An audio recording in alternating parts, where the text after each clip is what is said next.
And welcome, everybody. I've never spoken with one of these things in my ear before. Have you? No, it's weird. It's weird. It is. So we're all a little uncomfortable. But we're going to be talking about uncomfortable things, so I guess it's perfect. Jean-Luc Godard famously said that cinema is truth 24 times a second, and that every cut is a lie. And we're here to talk with editors. Editing is the core tool in storytelling and documentaries. It's at the heart of what makes an ordinary life into a film, into entertainment. And we're going to talk about what is editing, what is documentary filmmaking, and in fact, more precisely, what is journalism, what is entertainment, what is truth, and what responsibility do we as filmmakers have to either of those three things? Can we have one, for example, journalism, without the other? Can entertainment, more than journalism, reveal a deeper truth? And what are the techniques that are used? We see it's more common now for people to have additional dialogue recordings in credits for their documentaries. Foley artists are credited in documentaries. What does that do to the truth, to the veracity of the stories that we're telling? Does sound design violate the principles of journalism? So there are many questions that we're going to go into. And I'm going to introduce you briefly to the people on the panel. You have their biographies in your laps, I think. To my right, Robin Schwartz, the editor of America's Parking Lot. And as I understand it, you're also in computer chess. I am. Welcome to Robin. Next to her is Bill Ross, whose film, I'm going to pronounce it Tchoupitoulas. Perfect. Did I do well? Yes. And which you edited, so welcome, congratulations. And finally, Nels Bangerter. Yeah. Did I do that well? Yep. Who is here with Secret Screening Orange, which is a very exciting name for a film, but actually not the name of your film. So just briefly, the secret screenings, if you don't know, are films that are not officially here, and we keep their titles a secret from the larger world. We're allowed to discuss it ourselves. But we ask that you don't tweet the title of the film or in any way jeopardize what will be the premiere officially in the coming weeks. We'll start with clips.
Did you have a concern that the people in that side of that house might be in physical danger or that their lives might be in danger? Concern? We knew it. Excuse me, you had 200 boot-kicking, Gestapo-oriented cops out there that day. You had that day a police officer by the name of Mulvihill who was in the 1978 tragedy, who was in fact one of the officers who stomped and kicked and beat and bludgeoned and shot and helmeted and kicked some more, my brother, Delbert Africa. So as I understand your testimony, you were concerned that there may be physical harm to the people inside that house. Is that correct? Would you turn up your hearing aid, please? I can hear you fine, Mrs. James. Well, My then question if you is... can hear me fine, if you don't have a hearing aid, I suggest you get one. Well, because... Excuse me. Yes, ma'am. Just ask me, and were we concerned is complete insanity. Nels, let's start with you. This is Let the Fire Burn, the last clip, about the MOVE organization, as they call themselves in the film, and the response in Philadelphia that ultimately saw not only them burned out, but many of their neighbors burned out. You come to filmmaking, you're Oscar-nominated filmmaker, but you also come via journalism. I think you're an Emmy-nominated journalist as well. Yeah, editing, all those things, editing, but Right. yeah, that's right. So. Well, maybe start with explaining to us the difference between editing for news and editing for documentary. Oh, that's a great question. So I've worked for Dan Rather Reports. So that's my journalism side of editing. I was actually educated as a filmmaker at USC, so I'm not exactly a journalistic background, but film background. I worked for Dan Rather Reports, which is a strict journalistic operation. They're very concise journalistic rules that you're bound to stick to, and so that's one sort of constriction on you. On the other hand, I've worked in fiction or documentary, as we sort of vaguely define it, and that has effectively no rules. I mean, you're held to the rules that you choose for yourself, and I think that the borders between those are really interesting. I think if there were one thing I would want to do to clarify and help people understand is that I wish people would announce somehow the ethics that they are adhering to. The standard that they Yeah, use. because in journalism, there are political people throughout the United States who don't believe a single thing that Dan Rather says, that the New York Times says, that any of these real hard journalistic outlets put together. They don't realize how double, triple checked things are, how, balanced you can possibly get. And if they knew that, I think they'd have a lot more respect for what's going on. On the other hand, documentaries, reality TV, lots of things are getting away with things that would totally stun an audience. And while I am fully in favor of doing those things because I think it's better for the film, I think it might be nice for the audience to be up to speed, Clued in. on some of those, in some of those. It brings us areas. back to that concept of a couple of years ago of truthiness. Right. Yeah. I think there's just such a range of truthiness, I guess.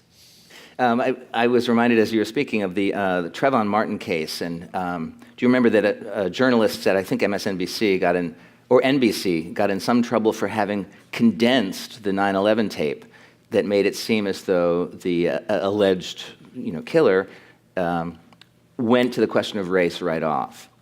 But we do that kind of elision all the time in documentary filmmaking. Yeah, and working for Dan Rather, who's had a sort of scandal with his stuff when he was at CBS, we had to be really, really careful with anything like that. And what that meant, I didn't run into anything like that, but an example of that would be that we'd have a story where there was a clear bad guy. Say the guy from the bank that's overcharging loans on people trying to go to community colleges.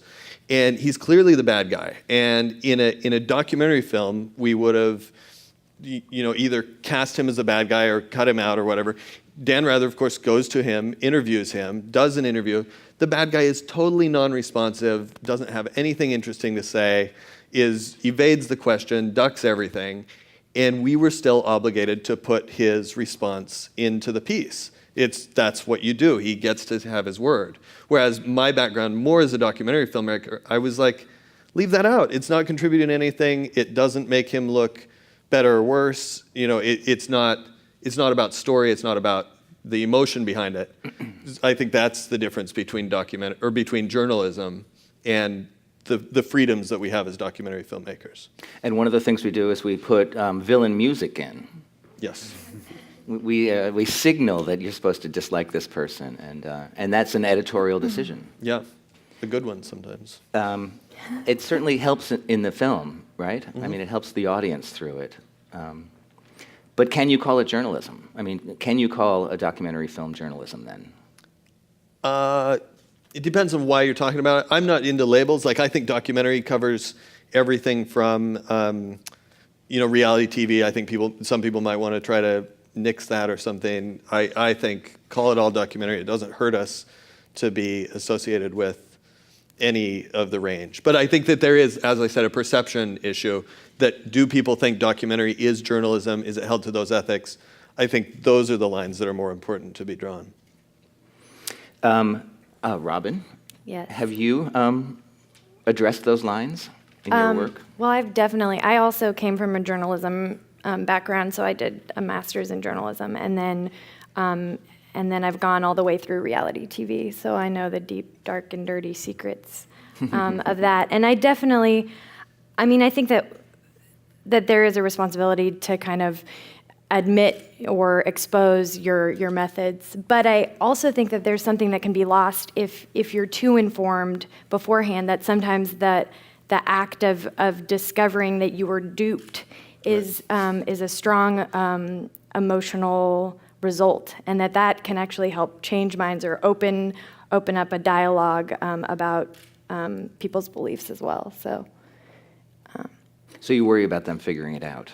Yeah, sometimes. Isn't that part of the filmmaker's role or a documentarian's role is to lead someone and to take them somewhere? And sometimes that requires withholding or, maybe obscuring things with sound or picking a certain story to tell versus another one. Now, your film, America's Parking Lot, is about a group of extreme Cowboys fans as they come to some resolution about the raising of their favorite stadium and the building of a new one. Where in there did you? Now, it was promised in the invitation to this panel that we would make our confessions known here, but I'm not asking you necessarily to do that. But where in the making of that film did you feel that the precepts of journalism came into conflict with the idea of story? Well, that's an easy one. So part of the story is about this idea that blue-collar fans are kind of being pushed out of sports, and that families can no longer afford to take their kids to see games, and that's part of an American pastime. And so what does that mean? And the two characters that we picked them because they were intense, and they are diehard fans, and they're kind of fighting for the blue-collar fans to be able to get into the stadium and really support their teams. And yet we don't talk about their jobs, and we don't really show their houses. We kind of do a little bit, but that's something that we glazed over, and that's because they have these kind of indescribable jobs where they're, like an insurance-y job and a school computer salesman job, and it's not. There's something about that doesn't really scream blue collar, and it felt like people would read them differently if they didn't kind of see them as fighting for, as fighting against the cost of tickets, and so, and people have asked about it after seeing the film, and it's something that I wonder how it would have changed people's perception. Well, one of your characters does, in fact, cough up, $20,000 for the right to buy season tickets in the new stadium. Yes, they actually both do, and one of them forgoes building his house in order to buy the tickets. So it's still a financial struggle. Right. Like, it's still, it's almost a mortgage in order to buy season tickets for the Dallas Cowboys, and so so they can still afford the tickets, but it hurts them financially. Did you test your film in the early cuts before audiences? Were you trying to feel how people felt about them and responding in a way to what they were doing? Is that how you made your decision about not including their vocations? No, I think we made the decision because their jobs were boring, and because part of storytelling is to keep people interested. And if you kind of go off into these side tangents that aren't really pertinent, I guess, there's a responsibility to also be entertaining, because otherwise people won't listen or pay attention. Right. But in a way, your documentary is a kind of a news report. It's a report about this development in Dallas and all the implications that other people can feel from their own communities and their own lives. But it is a piece of journalism. It is. And you should be able to write your own experiences onto that. You should be able to fit your own narrative into their lives on some level and identify with them. And so so leaving it a little broad, I think, is also beneficial in that sense. Mm-hmm. Bill, your film, which is beautiful, all these films are really beautiful, is a story of a couple of brothers on a single night. And I read that you shot for 9 months. Explain that. I don't know what that means. It's true. The way I don't have a journalism background or anything, but I work with my brother, and we sort of go to a different city or town every other year and just document whatever's going on. And going into this particular film in New Orleans, we wanted to make it appear as one night, but we needed to collect all this footage over the course of the year to fill out that landscape. And I approach it, we're lying anyway, so why not just go with it? And but there's a truth. There's a truth. How are you to lying? it. What? Well, we're lying because we're asking you to accept that it's one night. What our ultimate goal is to create a feeling and a mood that brought us there in the first place. And I think there's a truth that you get out of that. Yes, it's a lie, but I don't know. I struggle with it sometimes. Do you want to talk about it? Yeah, I do. I'm having a tough time right now because usually we make films about nothing, just like feelings and stuff. And like now, I just shot a film at the border of Mexico and Texas, and now things are actually happening. Like it's like people are dying, and all the politics on the border. And now I'm making it like we went to go make a nonfiction western and just shoot cowboys doing cowboy things, and then people started dying and stuff. It was like, shit. Now we're dealing with ethics and stuff, and it's like, I don't know. I am having a crisis currently. Well, why did you? What made you decide to make it one day? Well, we were speaking to an experiences we had as kids. My father's here, and I've told him this before, but we would sneak out and stay up all night and see these very adult things before being adults ourselves. So we went in hoping to find children that were doing that naturally. I see you guys taking notes. Don't do that. Like going in like it was a dumb idea to we'll just stumble across some kids and make this movie about them staying up all night. It took 7 months to find these kids, and just luck that we found them. Halfway through, I was like, this movie's not going to work. But, we wanted to speak to what we had done as children, and we looked for, young guys that were doing that, and got very, very, very lucky. So, in a way, then it was kind of scripted. You knew what you were looking for. Did you ask the kids to participate in that way? Did you? Would they have spent that night? Encouragement? That's hard to say. They were definitely going to go out. I think that our interest in them probably prompted them to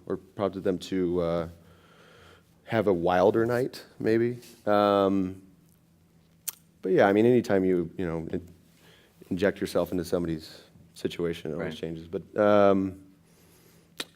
not scripted, but it's they're all real moments. But I think probably they would have maybe gone home earlier had we not been interested in what they were up to. And the truth that you were reaching for?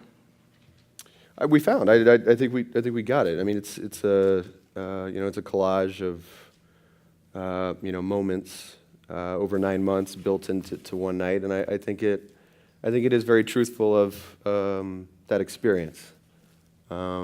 Which is the experience of youthful adventure Right. and Yeah. budding And independence. seeing that city through those eyes, yeah. Yeah, had we just like gone out to make, and actually just had one night, the film would have sucked. It was, it really would have been bad. It took 9 months to like collect all that imagery and stuff, so Yeah. I'm a liar. Well, welcome. I feel like we're in a Happy to 12-step be here. program. Confessional. I'm going to open it up to questions. If you have questions, just raise your hand and somebody will come to you with a microphone. Nels, are you a liar? Yeah. Yeah,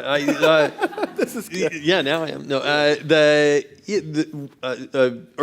one of my first film teachers said to me, "Real life is the world's most boring movie," and he was a fiction guy. But I think it's just as true in documentary. I tell people, when people come to me with an idea, this happens a lot. Somebody comes up, here's an idea. You follow this person, and I'm like, you're going to be surprised how boring that is. Yeah.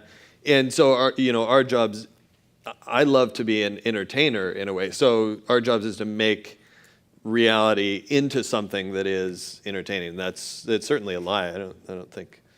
Now, you did yours largely with archival footage. This film, was film. entirely archival footage. Did that make it harder to deviate from kind of an actual, absolute fact? It wouldn't have been harder. I think this film's interesting because I feel like it's the most artistic film that I've worked on, yet it also is the most journalistic documentary that I've worked on. I think my work for Dan Rather's a different thing, but somehow that there are events at issue in this that are historical events, I think requires an adherence to what actually happened, and that there are contentious issues still today. Race, guns, police behavior, all these issues are at stake. So the stakes are higher, but we treated it in a way that I think is sort of surprisingly wonderful and beautiful to watch. So it's a balancing act. Well, you also decided consciously to leave any conclusion kind of unreachable, which is an editorial decision. One imagines, and I like to think this as a journalist myself, that there is an absolute truth and that you can scrape around and try to find it. But you decided to eliminate things that might have pointed toward resolution or blame. Yeah, I think I remember hearing the guys who made Capturing the Freedmans speak, and they, set the bar high for that approach. Where I think the story is that they eliminated a lot of evidence on either side of the story of whether a particular person was a child molester, essentially, to keep the audience on the edge of their seat.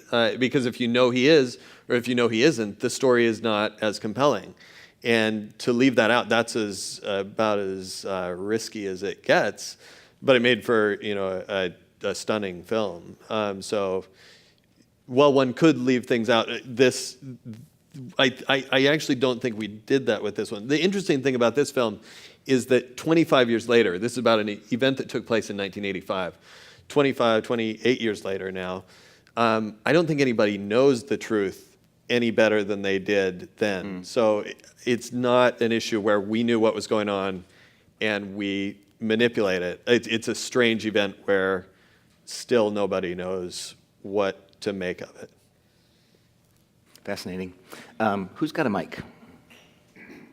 Hi, Nels, I have two questions that are specifically about Let the Fire Burn, but I think kind of draw on more or touch on more general things. One is just we saw the footage of the commission hearing that was up there, which is something that was already shot and edited when it was broadcast.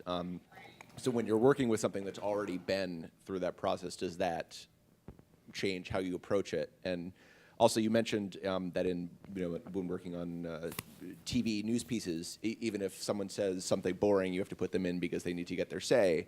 And I know, you guys said last night that you actually shot a bunch of new interviews for the movie and ended up using none of them essentially for that reason. So I wanted you to talk about that decision as well. Yeah, so I blame the bad edits on the archival material. And the But fades. the big lie in that film, I think it is, well, it's not a big lie, but the reaction shots from all the commissioners, you see somebody giving some testimony, and then, of course, you cut to somebody else looking at it. Reaction shots are key to cinema. It's like how you make a moment work. And, of course, we had 40 hours of commission hearings, so some, hour and a half of reaction shots to pull from. So I was pulling different reaction shots from the whole thing and, trying to generally hope that people were wearing similar clothes, which they were, and things like that. But that's how you shape a moment. And I feel like easily, if I were doing that for a journalistic outlet, I think that might be sketchy behavior. Sure. I mean, it should be considered sketchy behavior because it's terribly manipulative. Yeah. But for a show like this, it's what makes so many of the moments work. And it's not untrue. People have those sorts of reactions. It's helping the audience understand the importance of a moment. So it's not unethical. It's just how we do things. To address the second part of the question, I can't quite remember. Oh yeah, leaving out the interviews. That goes back to what I said previously, that I don't think people now, one of the reasons we didn't use the interviews is people now didn't have any better perspective on it than they did in the commission hearing just 6 months afterwards. It's a strange event that nobody's gotten their mind around, is what I feel like. I'm glad you mentioned reaction shots because I think that's one thing, that's the first step, right, in this drug of lying, right? Mm-hmm. But we all do it because you don't have the cameras for it. You don't have multi-cameras, right? I remember finding a reaction shot in the footage that I used for my film where a guy just kind of rolls his eyes in disgust. And I tried to put it all through the film until I finally found a place where it really worked, although he was not in that room and he was not listening to that conversation. But it was just such a beautiful shot and such a disgusting thing that was being said. So it really drove that home. Did you have experience with trying to find ethical ways to use reaction shots in your film? Absolutely, absolutely. And I'm also working on a film right now about the BP oil spill, and you're looking through congressional hearings, and sometimes they just didn't cover people who were at the panel when when somebody's testifying, or you just don't, you need to see what they look like, and so you have to put it in there. It's almost like a responsibility to demonstrate who's in the room, and so I guess that would be on the more ethical side, but in terms of reality TV is all about just, looking through a series of B-roll and looking for the funniest reaction shots you can find, and then building a story based on what you read almost without any sound. So it's, we are all employing the same tactics. We all do it. Yeah. Another question. Nobody? I'm reminded of that film, is it Network? Where the news anchor gets caught crying in a different setting and using it as a cutaway for an interview that he was doing, and cause for firing in journalism to do something like that. But what else can we do?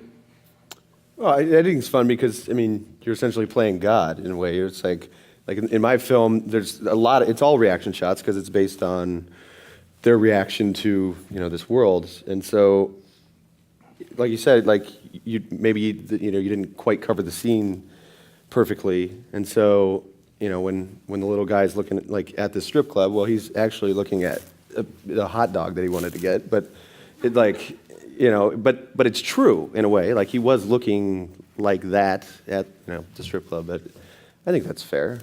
I think that's okay. But yeah, you do that all the time. How about with quotes? I'm not an editor. I had worked with 2 editors on How to Survive a Plague, and one of the things that they were comfortable doing was moving words around. That's a little more tricky. It's tricky depending on how it sounds, but what are the ethics in that?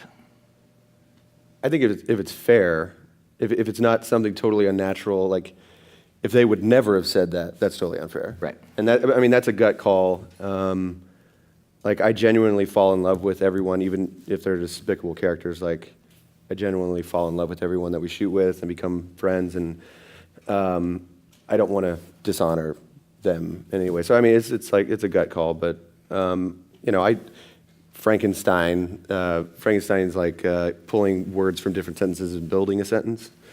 Like I do that stuff often, but it's like the reactions. It's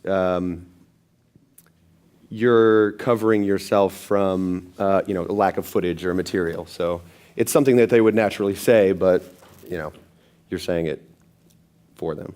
I don't know.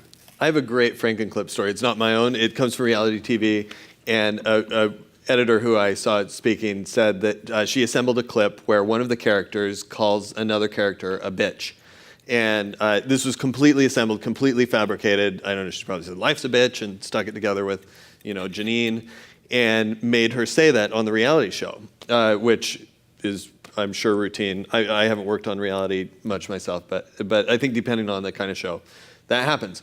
In this particular case, they then had an episode later where the characters watch the footage and then comment on what they see. So the characters are sitting there and watching, one woman watches herself call another woman a bitch.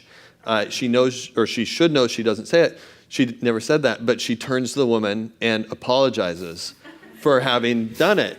And, you could say, well, she's maybe a dumb person. You could also say, well, maybe the editors achieved the reality that was in her head or something, but even to do something that the person would never have said themselves, you can come down in a sketchy area, even having done that. You can come down in a gray area, even in what seems like it might be black and white. So it's fascinating. There's a lot you can do. I've had that before, where you show it to the folks that you shot with, and I remember one time I constructed a joke, which is like something this guy would have said. It was in his character to say it, and he looked over at his buddy. He's like, "Man, I'm funny," and he's like, so it's like, and when you shoot with people, sometimes you only shoot for like 20 minutes, but as an editor, you live with that 20 minutes for a year. And they don't remember going out and getting a hamburger and like talking to their buddy, so.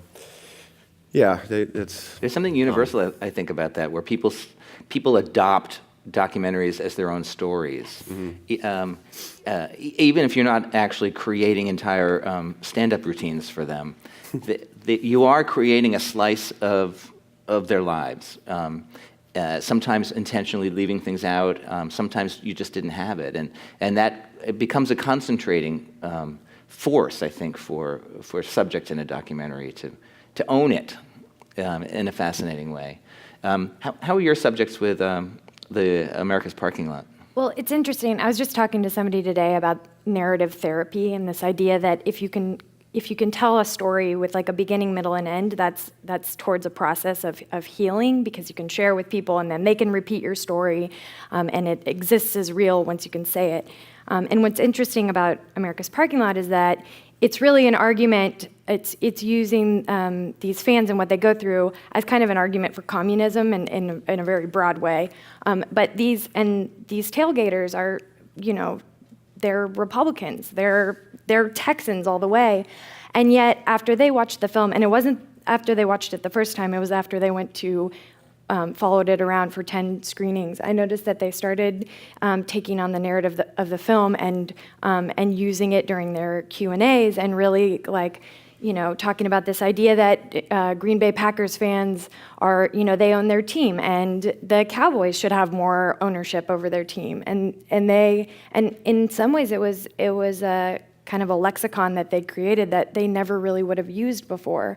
And although I think that if they had disagreed with it, or if they had felt like it wasn't really expressing something that they felt, I think that they would have responded in the opposite way. So they would have rejected it. I think that they would have. I hope so. Yeah. I was just remembering that maybe this is an extreme version of it, but I've had a couple of scripted films made from my journalism, and in one of them, Our Fathers, which Showtime made about the Catholic Church sexual abuse scandal. They scripted these roles under the names of real people, and the real people then started, owning the script that was just imagined by a guy in Hollywood. And they bought it. It was their story. It became their story, and it kind of meshed together that way.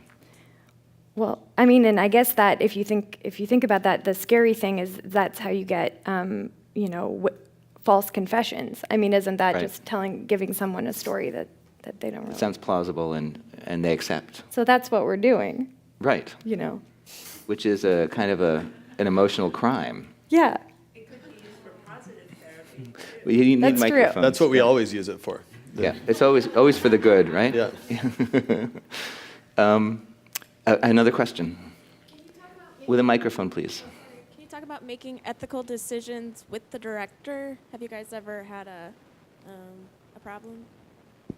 This is why I'm so scatterbrained. I'm the editor and the director, so it's internal struggle. Nels?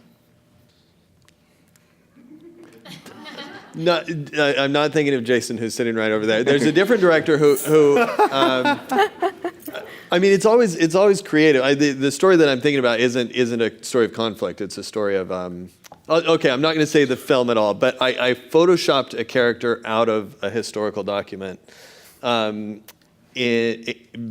the director was like, get her out of there. I don't like her. It was a personal film. The director didn't like the character, and we photoshopped her out. And it was, in the end, a great choice. But as I did it, especially because well, I'm not going to say too much, but I photoshopped the character out, and it worked fine. The film wasn't so serious that I felt like that was a terrible sin. But it was put upon. It wasn't my idea. So had it been my idea, I would have felt great. In this case, I'm kind of like, well, maybe we should have not done that or figured a different way to do it. Anyway, it's my vague confession. You watch all the films I've worked on, and you may know which one. I mentioned earlier additional dialogue recording and Foley and and sound design. I'll talk a little bit about your interfacing with those tools for storytelling, Robin. Well, I mean, I think that's part of where documentaries can be really playful, and that's what I love about. I mean, I think that's the reason why you choose documentaries, because you can, express things in ways that are a little more, tactile and a little more sensual. And so, I mean, I think that the sound of an explosion or the, creating emotion and tension through false sound beds is just part of the tricks of the trade, and that can really accentuate the storytelling, and it definitely happens. Can it change the storytelling? Can it change the facts on the ground? Sure. I mean, absolutely.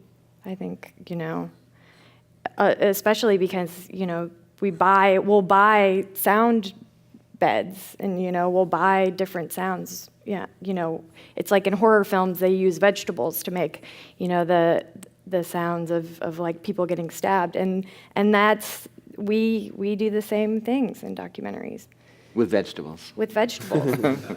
And gore. Bill, do you have vegetable experience? I don't. Or do I? Yeah, no, I don't. Yeah, I mean, I don't see a problem with it. I mean, as far as I'm concerned, I make movies, and yes, I'm using like real moments, but I mean, they're a huge construction, and if you need to go back and ask somebody to say something again because it was poorly recorded, great. Yeah, I mean. Are they good? Is that an easy thing to ask? Yeah, I haven't had a problem with it. Yeah. Nobody said no?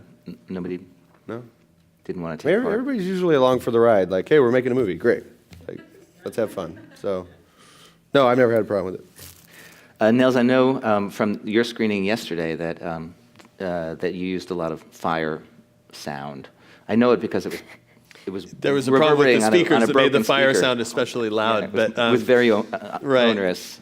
Yeah, I think sound effects Ominous. are routine. I mean, there was a time 20 years ago, probably something like that, when using music in a documentary was really a no-no. I think there was sort of a general feeling that you just couldn't use music in a documentary, and I feel like that's such it hamstrings everybody, and I can see why they thought that, but we're open to so much more now that that's on the table. And I guess that's why I say, if you want to adhere to whatever ethical standards you want, you should be, feel free to do that. If you want to say there's not a sound in this film that wasn't, recorded on scene or whatever, more power to you. Like Fred Wiseman does things like that. I don't know his specific standards, but he's more real than some films are, and I think his films are wonderful for that. It can be a strength, but it can also be something that is an artificial and pointless constraint.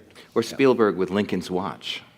Is there an anachronistic watch? They actually went to the watch in the Smithsonian, I think, and recorded the watch ticking so that they could say it was actually Lincoln's watch. But while they were paying attention to that, they weren't paying attention to some other important factual things that got them into some trouble. So talk about the music then. What was your experience with music in your film? In Let the Fire Burn? Yeah. Well, we're still doing the composing and stuff on that, so that may be a tough one to answer, I think. Yeah. That process is underway at the very last minute to get done for our actual premiere. And how are you doing it? Are you working with... You know what? I'm on a different project now, so Jason's taking care of most of that. I'm watching cuts and giving input, but... Do you cut to music? Yeah.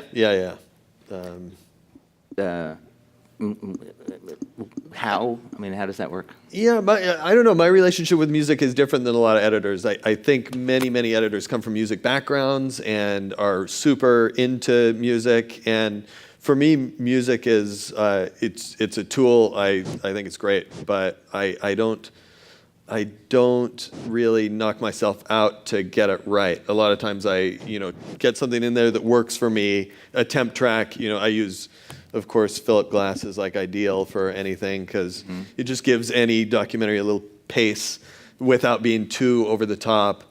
And music like that to say, here there'll be some sound in here, and then to go back and later with a composer is ideal and say, let's get exactly the right feeling at this point. And I don't have the vocabulary to tell them what to do, but I can always say, that sounds a little too happy or too scary in this moment. So then it becomes a dialogue and the director's always involved at that point too. So, Bill, music story. I try to use sounds that I've collected while shooting, but yeah, I mean I score things here and there, but yeah, I don't know. I like to use elements that I've captured, but I don't know. Sometimes I'll get a guy to come in and play some guitar or something. But have you ever had to pull music out because it's too expensive? I've never done that, and that's why you can't see my first movie. But we were smarter on this one and raised the money for it. So you're using native music. Right, and so this one was particularly difficult because we're filming musicians, sometimes doing covers and stuff, and you got to pay for that. And so I try not to compromise because I want people in New Orleans are listening to music, they're playing music, it's part of that life. You can't cut that out, or else you don't have a movie. So. There's a scene where drag queens are dancing to Tina Turner, and Tina Turner needs to get paid. Crazy, so, scary, expensive. That one actually wasn't too bad. What was there was just some bullshit song that's on the background, and somebody was asking for a ridiculous amount of money. I forget which one it was, but no, it's difficult. I mean, did you have to lose that scene? No, we paid the guy. We talked him down, but. What song was it? Oh, it was a brass band doing a cover of Casanova. Do you know that song? I don't know. It was a hit in the 80s. H.O. Casanova. It's a great song. You didn't want to lose it. No, it's a great song.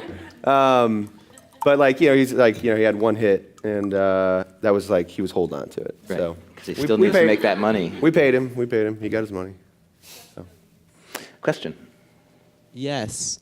Do you think that some individuals might feel that with the perhaps rather drastic editing that you do, piecing people's words together, cutting people out of historical documents, that your films don't really deserve the name of documentary? Perhaps that a better title might be based on a true story? Is that directed towards me? Yeah. Or You all seem to have any- admitted Take to it. such practices. Yeah. I mean, I think it's a matter of education. Like, I think that if somebody thought that, then there are very few documentaries that they would be happy with. And I think that that's perhaps the fault of documentary filmmakers, that it's not openly and widely enough known that we're not adhering to strict journalistic guidelines, that we are creating a story for entertainment and enlightenment value, or entertainment and persuasive value, or whatever it is. There's lots of reasons that you make these changes, but I think the world. Like I said, I define documentary widely, so I would never say it's not a documentary, no matter almost any of the ethical violations that or ethical. I shouldn't say. I don't even mean violations. Ethical choices that are involved. I define it broadly. But if somebody said it's not journalism, that's a fair criticism. Another question? Yeah, from what I understand, like the process to edit a feature documentary is that you should watch all the footage, transcribe your key footage, and then start a paper script. But I've done some editing, and I never follow those. It just seems so tedious, and I just want to get to it. And so I was wondering what process you guys go through to edit a feature-length documentary, and where you might cut corners to save time, or because you're just tired of still working on it and looking at stuff and want to just putting it together. So I was just curious of your kind of creative process and where you might cut corners to speed up the process. Robin, do you want to start with that? Sure. I think it's always better if you can watch all of the footage, and not only watch it, but watch it when you're not rushed and when you're in a good mood. And you don't always have time to do that. And a lot of it depends on what the director wants. Like, if a director tells you that they want to see a scene the next day, and it's just not realistic to watch, 2 or 3 hours of footage and try and cut a scene, then you're going to skimp through and just jump and try and, do some kind of an amalgamation of it. But I'm really neurotic, and so I will, even if a scene is cut and I feel like, maybe I skimped through the footage, I'll go back and rewatch hours of footage just to do a service to what I might be missing, or what should go in there. And it just all ends up being about time, and whether or not you have a cut due for a festival will kind of determine how fastidious I can be with the footage. But yeah, in an ideal world, I would watch everything and cull it down in a pyramid fashion like you're supposed to. Bill, do you transcribe? No. The project I'm working on currently, we had half of it's in Spanish, so we had to get translation done, which is going to be a nightmare. But no, I never transcribe. Just watch everything, take notes. Like, the initial reaction that you have to that footage when you watch it for the first time is very, very important. So I make notes on that, because at some point you lose objectivity, and it just everything. You just think everything sucks, and the footage is boring, and so you need to go back to your former self and say, "Oh, I remember this is pretty cool." So, but I watch everything and then create bins for every character, location, day or night, type of weather. So when I'm like, "All right, I want to make a scene involving this dude, doing this thing," it's fairly easy to navigate everything. And then if I'm watching something and I get really excited, maybe I just start cutting a scene. But definitely watch everything first, make the initial notes, and then sit in a room for a year and go insane. For a year? Always a year, yeah. Wow. A lot of footage. Did you transcribe the archival footage? It was great. The commission hearings that you saw, some of those were all transcribed back in 1985. So we had pages and pages of typed, in typewriter. Somebody typed these things out. And we scanned them into the computer with OCR. So they were then digitized. but the OCR is not great. So when I was searching the transcripts and I needed to look for whenever anybody says terrorists, I would search terrorists, and then I would search like Lerorists or Lenorists or any sort of way. I found out that the way the computer was making errors, and managed to search those transcripts for different things. But I always do note cards. I think that's, instead of a full paper edit, I don't know if anybody's ever actually finished one of those. I never have. But note cards are great because I work in scenes. I think of everything as being, from 20 seconds to 3 minutes, a scene kind of stands on its own and you can make it work and then you can move it around, and those go well on note cards, which you can kind of assemble a structure. That's how I typically like to do things. Did you transcribe the rest of the footage, or you just had that body? Yeah, just that. I mean, that was most of the real that was the hardest stuff. The most literal written stuff, and then the rest. You don't always have time to do a full transcription. In fact, you very rarely have time to do a full transcription. We did it for my film with 700 hours. It was crazy. And it took us a while to realize that one of the people who was doing the transcription didn't really understand English. So we had a lot of fun reading some of those transcripts. And the one thing I remember she did was she transcribed a tape about the AIDS quilt, but she called it the AIDS cult. And I thought, there's something to that. She did her own Frankenbiting, I guess, on it. Other questions? Yeah. I seem to be hearing that the definition of a documentary is pretty open, and especially with you, Nels, and you made a comment about perhaps the viewer ought to have some sense of the methods or means that the filmmaker used. And one thing that I found distressing as a viewer is I came out of a movie thinking one thing and then learning that within the movie there were various reenactments that I didn't catch, and I felt distressed because as a viewer I didn't catch it. So what was wrong with me as a viewer? But also that, getting back to what the other gentleman said, I'm wondering, well, what is a documentary besides something based on a true story? Could we go into a little bit more about what distinguishes a documentary from another movie if there's so much manipulation going on about it? And I guess also you said that maybe the viewer ought to have some clue or notion of that. What do you suggest, and maybe what would be your confession about the movie that you made? Like a little flashing reenactment sign or something. Yeah. To be clear, I don't think at the beginning of every movie you should say what your ethics are, because I think, like Robin said, that would blow the art of it. You'd lose the audience right off the bat. It's just it's a little too gritty or something. But to define documentary, like the creative treatment of reality, I think who said that? Bill Nichols or some Grierson. There we go. Thank you. And I would have just said it was Bill Nichols. No. But yeah, it's so broad. I don't know what do other people think about that. I mean, for me, I'm using captured moments. So I guess that's why it's defined as a documentary. But like I said, I just call what we do, making movies, and I don't know. I mean, I guess documentary. It's either documentation of the past, or I don't know. Our stuff is just like in the moment, and I don't know. I'm making a movie. It's a really interesting question, though. It is. I don't think I have a good answer for it. Documentary filmmakers take refuge in laws that protect journalism.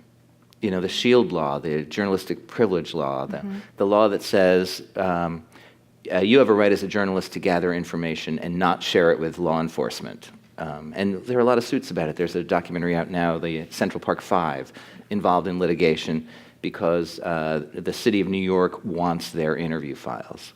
Now, I'm not going to suggest that the film that came from those files is anything other than absolute truth. But if it used these tools and tricks that we're talking about, does the film have the same right to that privilege? I mean, I think that the way to look at the ethics is not about the specific, like the narrow tactics in which you make the documentary and kind of the edits themselves, but more of an ethic responsibility to the characters who are in the film, a social responsibility to portray them honestly, and also to the people who are watching it, so that you're trying to be as true to what it is to be human and what the story is in that sense. And if you can do that using certain methods to shorten or truncate or make this story more clear and comprehensive, then I think that that's fair. And I think that it starts to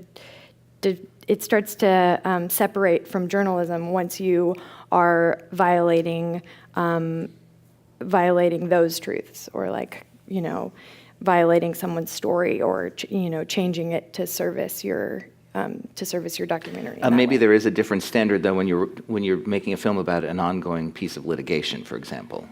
Sure. So you wouldn't want to twist the prosecutor's words into a joke, for example. Right. I mean, I guess you could look at it to say the law exists with regards to those things. I mean, it's still being defined in some ways, but the law is another set of ethical standards that you should abide by, especially if you want to be covered by that law. So, yeah, if I were working on something that were in litigation, you'd Right. be silly not to be careful on those aspects for that reason alone. I mean, of course, it's also important. Right. But sometimes you're making an argument in a documentary, and in that case, you should. I think freedom of speech gives us the right to say whatever we damn well please in order to try to convince somebody to our side. And I think to not have that freedom as well is, troublesome, I guess. I don't know how you get around that. It's too hard to draw strict lines, I think. Right. Question. In the back. Is there a microphone? Hello? Hello? Hi. First of all, thank you for coming and maybe sharing things about your profession that normally you wouldn't discuss in public. So that's nice. And I was wondering, it sounds like you all walk a fine line sometimes when you're telling a story. And I imagine that you have maybe tests for yourself to decide when you're on the right side of the line. And so I was wondering what's your litmus test?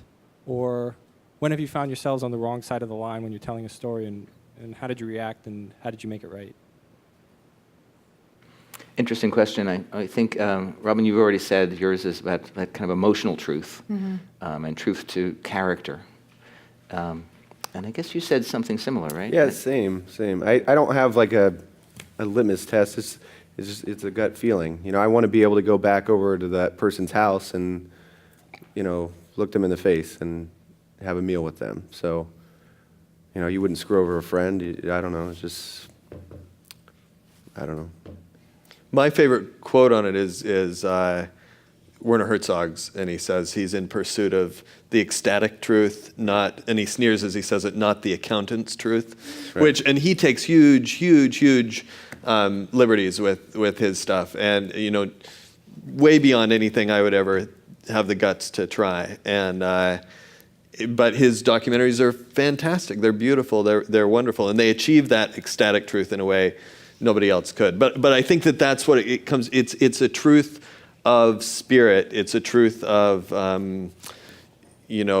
love for your character, and what we believe goes into our film as well. So I hope nobody's getting me wrong to say that I'm a cowboy who will put anything in the documentary. That's not it at all. It's what makes a story more wonderful, more convincing, more entertaining, more informing, all those things. You can clarify an edit. You can make somebody a lot clearer by cutting out 80% of what they say, and they'll be happier to have said it that way. And yeah, but it's always towards some sort of truth we're looking. Well, and I think, speaking to what the litmus test would be, it's like, we're searching for deeper truths, right, and deeper realities, and you're trying to elucidate that through your editing. So that your response, like whenever I watch a scene, I frequently, even if it really is the right reaction that I'm using at that moment, sometimes I think that the reaction doesn't look like the truth. Yeah. And so I constantly will ask people to watch scenes and say, like, does it feel real? Does it feel, like it works? And sometimes it doesn't, and sometimes I have to find shots from other scenes in order to make it feel more real to that moment. So, Bill and Nels, do you kind of focus group your early cuts? No, it's just a conversation between my brother and I. Yeah. We don't do anything until like the very end when we think we're somewhat close, and then we'll just get people together at the house and watch it. Yeah, it varies for me, but I think what's interesting about watching with a group is that at first you're learning things from them, and then later on, hopefully towards the end of the film, I find that I understand what they're going to say next. It helps to have them say it or see it, but if you understand the film well enough, sometimes you can be a step ahead of an audience later on too, which is it's a confidence-inspiring feeling when you're getting there on a film. A question for all of you. Have you worked in the edit to make your characters, your subjects, more likable or smarter sounding or more comprehensible? Or and in what ways have you done that? And why? For me, I try to form the idea that I have of that person. So it's almost like a perfected version of that person in a way, even with the bumps and whatnot. But yeah, I mean I try to make them look good, kind of in a way. But even when they are despicable, I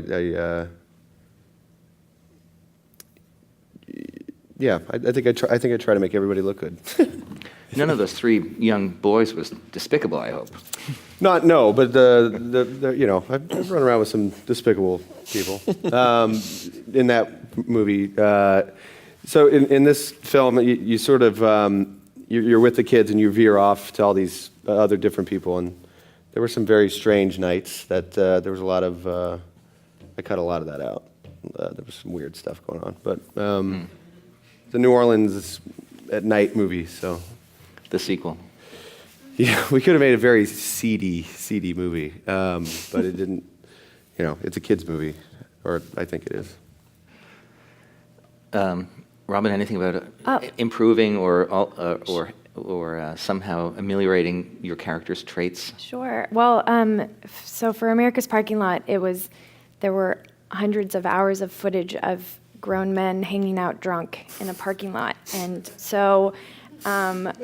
Deciding how much of their banter to include and what was acceptable, and some of it's I want you to see this multidimensional person. I want you to know that they make jokes about women, and then also how they support women, and it's like there's a responsibility, I guess, to at least pull a smattering or at least some of every element in that sense. So. I cut out a lot of curse words and a lot of stuff that I thought made my characters unlikable because they were drunk. But then that's also, they didn't always know they were being filmed at those moments. So it's sometimes hard to be pretty after a keg of beer. Nels?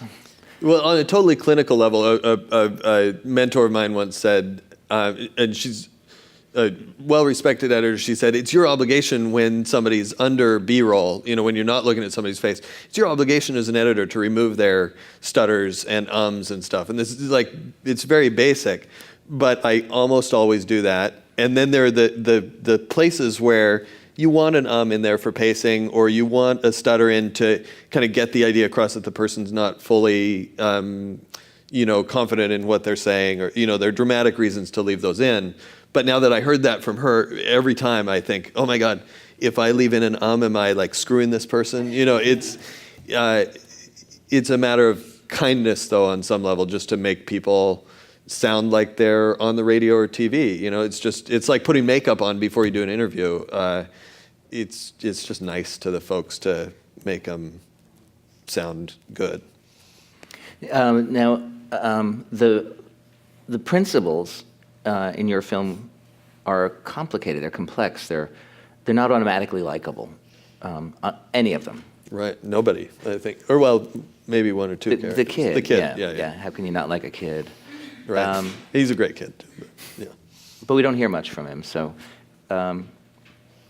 what did you worry about that as you were crafting the story? That it was going to be hard for us to identify? Or that it might be hard for us to identify with those individuals?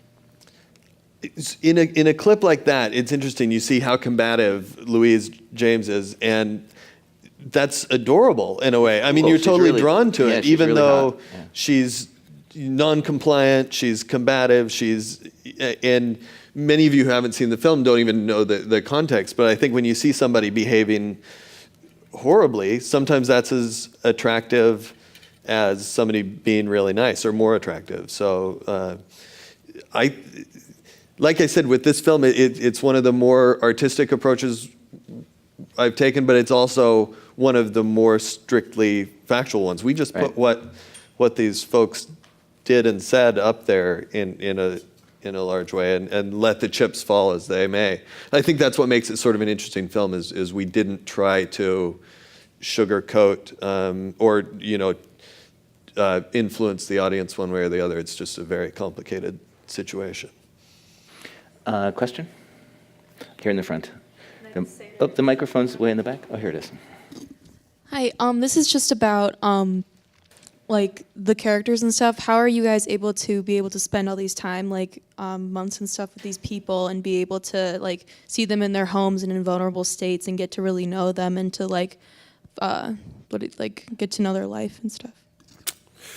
It's a lot easier than you think. It varies project to project, but usually when we go to a place, we call it the John Wayne figure, like the person about town that is well liked, knows everybody, and can be your conduit to introducing you to people and whatnot.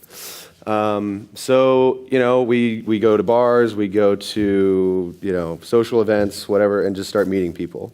And when you carry your camera around, people always ask you what you're doing. What are you up to? We tell them the story, and they're like, "Oh, cool! You should, hang out with my uncle." And you just sort of keep rolling that way. And you just shake a lot of hands and be very honest, and try to be likable, I guess. People like the attention, right? They like and they people like love to the think that attention. they Like could be in a people, movie. people like want to, think that their life is interesting, and when you show interest, doors open pretty quickly. It's actually not that hard. It would seem. I don't know. If somebody told me that, like when I was going through film school, I'd be like, "That's got to be pretty tough." This is not really tough. Robin, was it hard for you to gain the trust of a group of people who might not think much of Hollywood?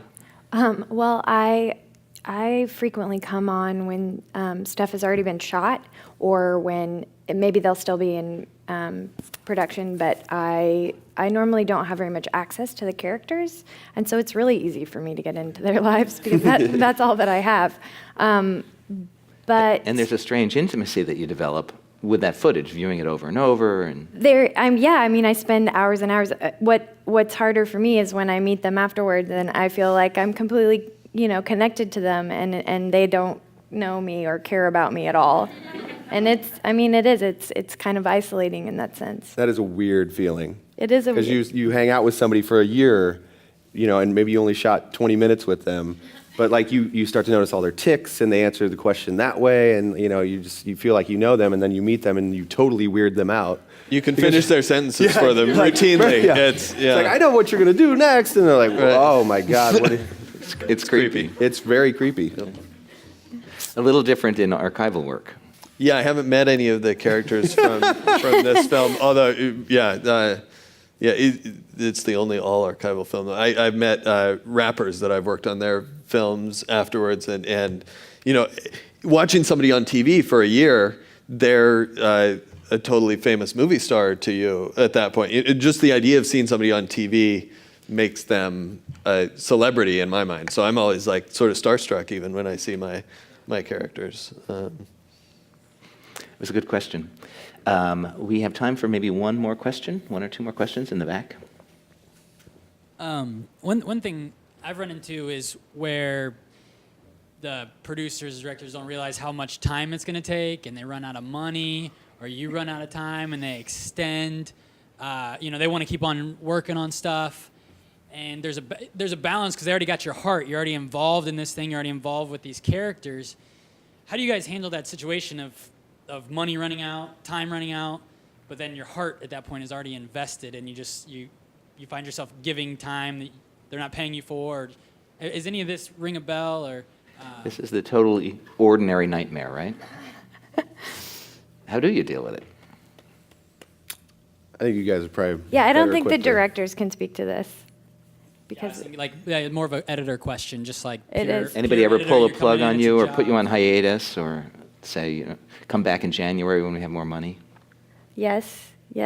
I think that editors, especially documentary editors, are masochists, right, by nature, because there's so much footage, and it always takes longer than anyone can ever predict. Always, and almost every editor I know works 6 to 7 days a week, and it is true. You get completely involved, and you're not, and you would never leave something unfinished unless you really have to make that decision. And so sometimes, I don't know. I've been lucky in that regard, I think. The projects, a lot of times you'll get to a point where you sort of have to leave it and leave the director and producers to go get more funding for it or something, but hopefully you can leave it in a state where that's going to be easy on them. You leave them with 20 minutes of great footage that they can show somebody and get the confidence to throw some more money at the project. But, we're professionals, and, you got to make a living too. So it is a tough balance. But you never get the credit you deserve. Never. Right? No, as an editor, you never get the We credit. make the movie. That's right. That's right. And so when my brother goes out with our films and he's like, yeah, I made this movie, it's great, whatever. It's like, man, that's bullshit. I made that movie. You might have shot that movie, but I made that movie. So anyway, it's nice to be up here and We're masochists, but we're very humble as well. Well, we have run out of time and money, so I'm going to send you all on hiatus. But thank you for this incredible conversation, and thank everybody here for helping us with it. Robin, Bill, Nels, thank you very much for sharing with us.